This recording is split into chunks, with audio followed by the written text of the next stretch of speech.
friends. Thank you for joining me. It's Christmas Eve today, so I'm going to make this brief and I'll get right to the point. This video is number 3 in my series, Rethinking My Beliefs. In part 1, we talked about objective truth. In part 2, we talked about the nature of reality, which is love. And today in part 3, we're going to talk a little bit about Jesus and the incarnation. We're going to be rethinking the traditional Christmas message a little bit. Many of us who grew up in Christianity were taught that Christmas is a time to celebrate Jesus. The narrative went something like this. We were born sinners, our relationship with God broken, so Jesus, being God, had to become a man, had to enter into humanity so that he could grow up, die on the cross, and forgive our sins. And only in this way could our relationship with God be restored. In church, I would often hear the phrase, Happy Incarnation Day.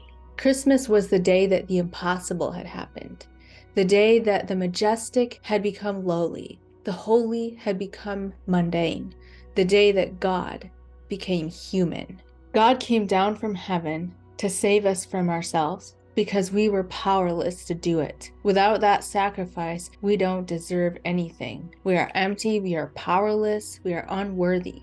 When my daughter was young, I had to decide if I was going to pass on this same narrative. At the time, I still considered myself a Christian, and yet I found it impossible to look into her eyes and tell her that she was a sinner. My kids were all born innocent, spiritually aware, connected, thoughtful, compassionate, responsible, high vibrational, as they would say. Have they made mistakes? Of course, as all of us do, because we're living in human bodies with limitations, and because we tend to imitate the behavior of our parents and others around us. But innately, they were very clearly and obviously good, had good intentions, wanted to do what was right, and were more spiritually aware, I knew, than I was. How could I spoil something so beautiful by introducing disempowering programming into their brains? How could I tell them that they were by nature sinners, that their relationship with God was broken, something that is the natural birthright of every human to be able to connect with God? How could I tell them that they were not worthy of something that they already so clearly embodied? Heaven. I knew intuitively that that would have been the fastest way to watch their innate connection fade. Science has left us no doubt in recent years that our behaviors and the patterns with which we live out our lives are directly tied to our programming, to what we are taught to think and believe and feel about ourselves. We can't rise above our programming. In order to be better or to do better, we have to change our beliefs about life, about others, but primarily about ourselves, about who we are, what our nature is, and what we're capable of. It seems to me that humanity has missed the message of the incarnation of Christ. What if the message of Christmas isn't God deigned to take on human flesh to save us from our miserable selves because we ourselves are powerless and incapable? What if the message of Christmas is that God has always been hidden in plain sight, and Jesus was just the most obvious example of that? What if it isn't strange that God should enter into humanity because God has been doing that all along? What if the birth of every child is a miracle, a divine incarnation? And what if we are the ones that put limits on that? What if the mess that we have created down here is a result of us programming and teaching children that we are by nature slaves to the physical animal nature and that we can't rise above that without divine aid?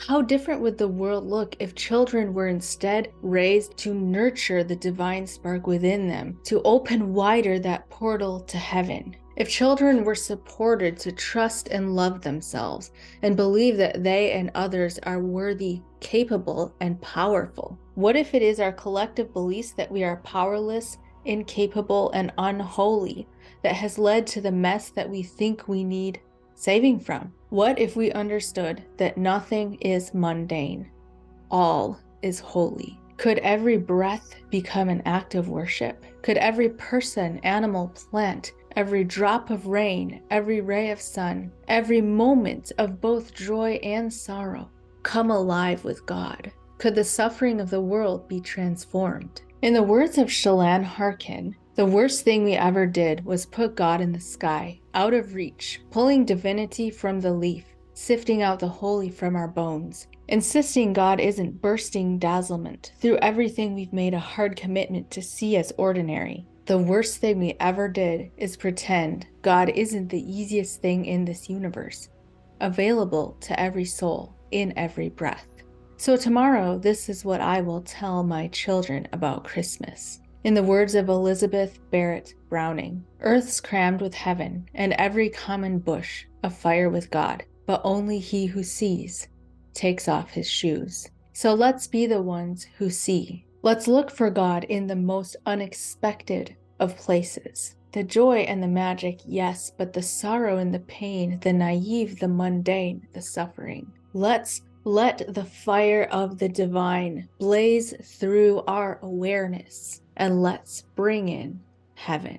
Happy Incarnation Day. Please remember that you are a divine incarnation. If love is the nature of reality, then everything in existence is an incarnation of God. Thank you for watching.